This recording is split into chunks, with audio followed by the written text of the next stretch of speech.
Assalamualaikum warahmatullahi wabarakatuh. Innal hamdalillah nahmaduhu wa nasta'inuhu wa nastaghfiruh wa na'udzubillahi min syururi anfusina wa sayyiati a'malina may yahdihillahu fala mudhillalah wa may yudlil fala hadiyalah. Asyhadu an la ilaha illallah wahdahu la syarikalah wa asyhadu anna Muhammadan abduhu wa rasuluh. Alhamdulillah, Bapak Ibu jamaah Majelis Percikan Iman yang saya hormati, bertemu lagi dengan saya. Alhamdulillah kita masih diberi kekuatan, diberi nikmat oleh Allah untuk bisa kembali silaturahim meski melalui online ya Bapak Ibu. Tapi insyaallah ini tidak mengurangi sesuatu apapun untuk terus kita berjihad di dalam mencari ilmu ya. Man salaka lahu tariqan fi talabil ilmi salakallahu tariqan min turuqil jannah. Begitu hadis riwayat Imam Muslim.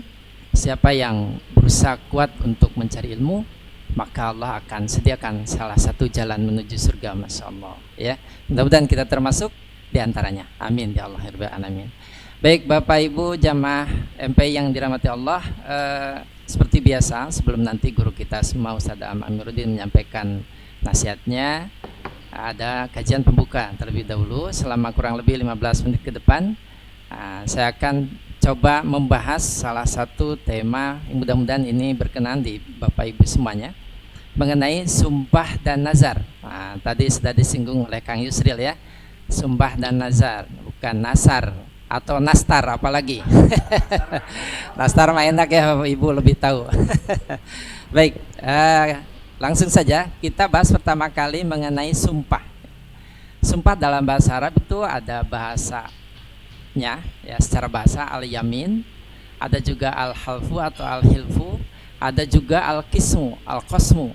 Itu ada beberapa bahasa secara bahasa yang diartikan sumpah gitu ya. Bahasa Indonesia barangkali sumpah aja ya Bu ya, Pak, nggak ada yang lain, sumpah.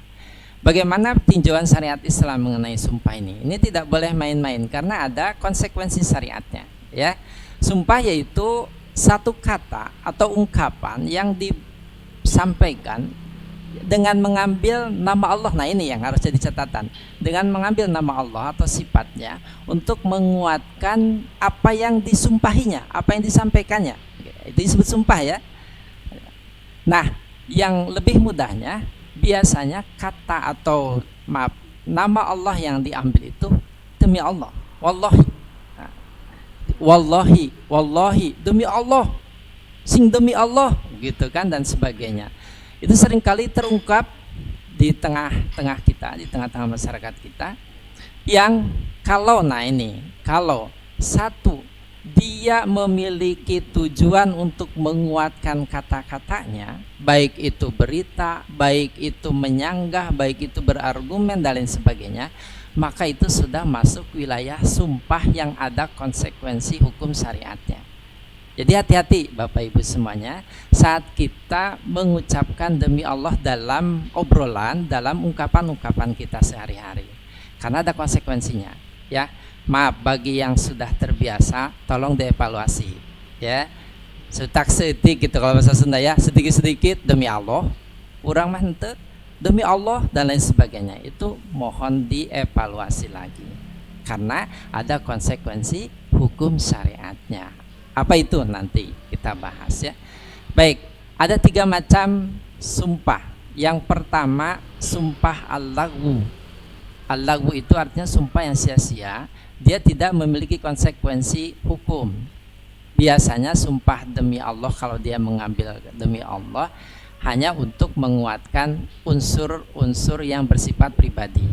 Misalnya demi Allah saya akan memakan ini, walaupun ini tidak biasa ya dalam konteks kebahasaan kita nih di Indonesia. Mau makan demi Allah dulu kan nggak Bu ya, demi Allah saya mau tidur nanti malam. Itu jarang di kita ya. Kalau di Arab tuh biasa Bu, wallahi, nah, demi Allah saya akan makan, demi Allah saya akan tidur. Nggak ada konsekuensi hukum karena itu bersifat pribadi, personal, berhubungan dengan dirinya sendiri saja, tidak terkait dengan orang lain. Itu disebut sumpah al-lagwu. Tidak begitu umum di kita ini ya, tidak menjadi kebiasaan secara kebahasaan di Indonesia. Nah yang kedua adalah sumpah munaqadah. Munaqadah itu sumpah, nah ini yang mengambil sifat Allah, nama Allah untuk menguatkan pernyataan-pernyataannya. Apapun itu, baik menyanggah, berargumen dan lain sebagainya. Nah, ini yang harus kita waspadai.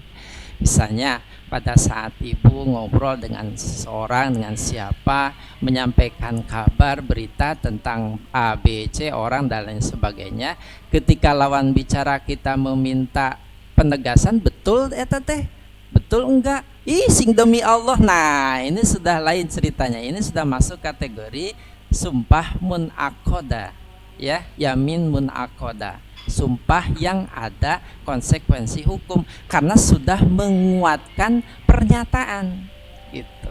Nah, ini harus diwaspadai ya Bapak Ibu, walaupun ini perkara yang biasa-biasa saja, bahkan mungkin dianggap sepele dalam kehidupan sehari-hari. Apa konsekuensi syariahnya? Dia terkena kifarat kalau pernyataan yang dia sampaikan, penguatan yang dia sampaikan dengan mengambil sumpah demi Allah itu ternyata tidak sebenarnya, tidak sesuai dengan fakta. Orang tahu bahwa dia berbohong. Wah, Masya Allah.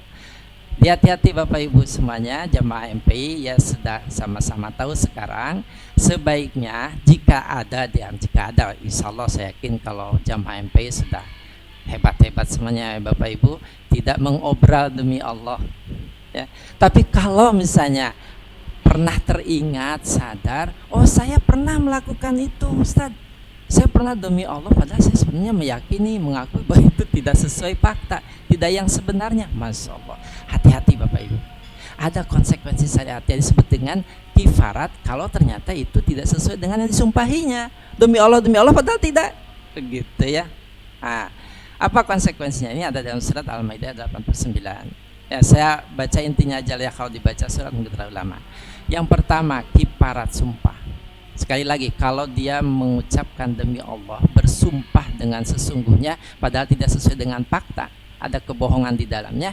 Yang pertama, dia harus memberi makan 10 fakir miskin atau memberi pakaian 10 fakir miskin. Kalau itu tidak ada atau ada pilihan lain yang lebih baik, maka dia harus memerdekakan hamba sahaya. Nah, atau pilihan ketiga, saum 3 hari berturut-turut, hari ketiga batal, mulai lagi dari awal ya, yang 2 sebelumnya batal, begitu. Masya Allah, berat. Jadi mohon sekali lagi, kita sudah sama-sama tahu sekarang, kita tidak boleh mengobral demi Allah ya Bapak Ibu, wallahi tidak boleh diobral. Kenapa? Karena ada konsekuensi hukum. Kalau walaupun ada sumpah Allawi tadi ya, macam pertama, itu bisa jadi di mata Allah kamu sudah bersumpah munakodah nih, kamu ada kena kifarat karena tidak sesuai dengan fakta. Nah, jadi sekali lagi menurut saya yang paling enteng, jangan pernah atau jangan mengobral demi Allah. Nah, apalagi kalau keputusan hukumnya misalnya, walaupun di sini tidak ada penentu hukum ya dalam hukum negara kita untuk menentukan kifarat sumpah. Memerdekakan hamba saya, Masya Allah Bapak Ibu, kalau lihat sejarah, dulu Abu Bakar membebaskan Bilal bin Rabah dari tuannya Umayyah. Itu dibeli dengan 9 ukiah emas. 1 ukiah itu 30 gram kurang lebih lah ya. Kalau 9 ukiah berarti kali 30 berapa ya? 270 gram kali seberapa mas teh? 400.000, 101 juta. Nah, jadi kalau kita mengobral sumpah terus di mata Allah ya, dan kita mengakui itu adalah pelanggaran, terus kita mau mengambil kifarat dengan membebaskan hamba saya, walaupun tidak ada sarangnya, tidak ada ya hamba saya. Kalau mau mengambil setara nilai dengan itu 100 juta lebih Ibu harus keluar uang. So, ya, jadi hati-hatilah. Menurut saya yang penting kita tidak boleh mengobral demi Allah. Silahkan ambil demi Allah kalau kita sudah di situasi sangat terdesak. Orang tidak percaya, wae saya yakin dengan kebenaran yang saya sampaikan, wae tidak percaya, boleh. Kalau Anda tidak percaya pada saya berani bersumpah demi Allah. Nah itu, tapi ya hati-hati, harus betul-betul kita yakin karenanya ya. Jangan sedikit-sedikit demi Allah, sedikit-sedikit demi Allah. Aduh, Masya Allah, alhamdulillah selama ini mungkin karena saya cukup tahu begitu ya mengenai hukumnya, saya tidak pernah satu kali pun, seingat saya, mudah-mudahan Allah mengampuni kalau saya sempat mengucapkan demi Allah, saya tidak pernah berani Bu ya, tidak pernah berani. Nah, kecuali pada saat-saat Tapi alhamdulillah belum ada satu peristiwa yang mendesak saya untuk itu, mengucapkan demi Allah. Baik, itu ya. Kemudian ada sumpah yang ketiga yang disebut dengan sumpah gomus. Nah, ini adanya aneh ya namanya ya, gomus, tiga kamus atau gamis. Baik, sumpah gomus ada dalam satu riwayat hadis sebetulnya, maaf tidak saya santumkan. Ini sumpah gomus termasuk sumpah dalam persaksian, tapi dimaksudkan untuk berdusta atau kesaksian palsu lah kurang lebih. Kesaksian palsu, sumpah gomus termasuk kepada dosa-dosa yang besar. Maksudnya. Jadi kalau kita suatu ketika nanti, jangan sampai kalau bisa ya, ada dalam kondisi harus bersaksi dan bersumpah dengan kesaksian kita, kemudian berbohong dengan sumpahnya untuk menguatkan kesaksian itu, maka itu termasuk sumpah gomus, sumpah yang mengandung dusta. Nah, ada kifarat. Nah, ini aneh ya sebetulnya kalau berbicara tanda petik. Konsekuensinya sangat besar tapi tidak ada kifarat. Kenapa? Karena ancamannya ya, ancamannya azab Allah nanti di akhirat yang sangat besar. Nauzubillah. Tidak ada kifarat. Mungkin kalau boleh di level 1, 2, 3 ya namanya kifarat munakodah itu level 2 kali ya. Tapi kalau sumpah gomus ini level 3 bahkan lebih dari itu, saking beratnya. Nah, Bapak Ibu nih, maaf nih, kalau di antara Bapak Ibu ada pedagang, hati-hati, termasuk sumpah gomus itu adalah sumpahnya pedagang menurut sebagian ahli. Ya, ketika dia bersumpah berulang kali untuk menguatkan dagangannya, menarik pembeli supaya jadi membeli.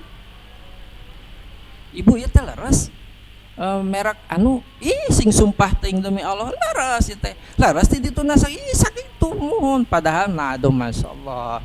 Hati-hati punten bilih ada pedagang di sini ya, hati-hati dengan sumpah serap apa ya namanya ya, obral sumpah dengan dagangannya ya. Kalau mau jujur ya jujur aja, nggak usah sumpah.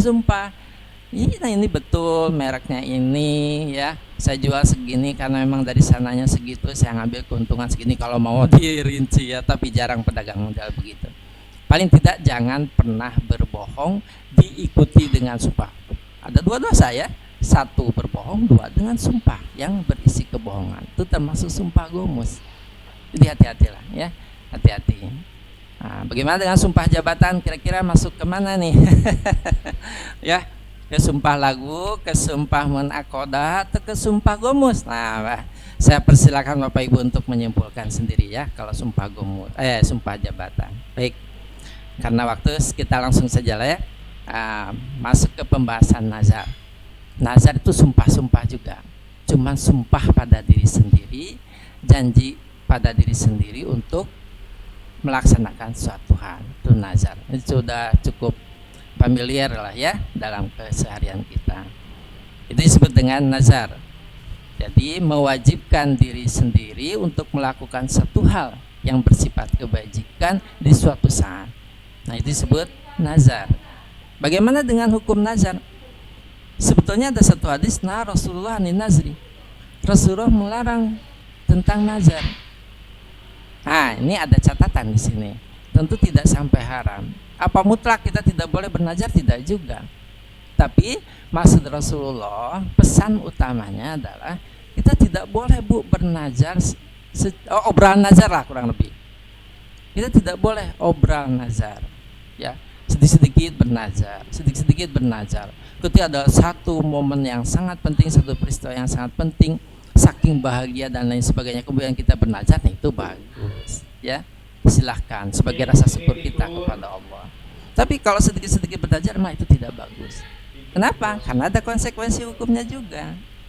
Sama seperti hanya dalam sumpah yang tadi, kena kifarat. Kalau nazar tidak dipenuhi lewat waktu harus dari pemenuhan nazar, maka kita harus kena kifarat. Misalnya ibu bernazar tentang A, sekarang bulan September nih ya, bernazar di bulan Oktober saya akan bla bla bla misalnya. Pas ingat-ingat sudah Desember, saya sudah bernazar ya bulan Oktober saya mau bla bla bla. Nah, maka di saat ingat kena kifarat. Ya, hati-hati. Silakan evaluasi, silakan ingat-ingat bisi-bisi kita sempat bernazar. Jangan sampai nazar kita yang terlanggar, yang tidak terpenuhi, terbawa dosa sampai ke akhirat, besar nanti dosanya ya. Nauzubillah semana nauzubillah. Maka silakan evaluasi lagi, silakan dimuhasabah, diingat-ingat, bisi ada nazar kita yang belum terpenuhi, maka harus dikeluarkan kiparatnya. Mungkin di percikan iman bisa memfasilitasi bisi ada ibu bapak, aduh saya betul pernah melanggar nazar ya, mau berbagi untuk 10 fakir miskin, bisa difasilitasi oleh kami atau sendiri juga boleh, silahkan ya. Baik, itu yang disebut dengan nazar. Nazar juga ada dua Bapak Ibu, ada nazar mutlak, ada nazar maaf nih, mu'alak. Nah, nazar mu'alak itu nazar yang ada sebab akibat, kurang lebih begitulah ya. Jadi kalau misalnya gini, jika saya lulus, saya akan saum 3 hari berturut-turut. Nah, kayak begitu. Itu nazar mu'alak, karena ada semacam sebab akibat. Ada nazar mutlak. Nah, itu tidak ada sebab akibat. Tiba-tiba aja saya pokoknya mau bersedekah 10 juta ke percikan iman atau saya mau berwakaf 100 juta ke percikan iman, padahal nggak ada urusan apa-apa. Itu Bu, nazar itu ya harus dipenuhi, kalau enggak ya kena kifarat, begitu ya. Masya Allah. Makanya hati-hati, jika ada niatan ibadah, niatanlah sebagai bukan nazar. Dalam arti begini, kalau mau berniat baik ya silahkan berniat baik saja, tidak menjanjikan pada diri sendiri pokoknya saya mau melakukan nah itu udah nazar ya, udah janji pada diri sendiri, ini saya insya Allah akan melaksanakan. Nah, itu tidak bernada nazar ya.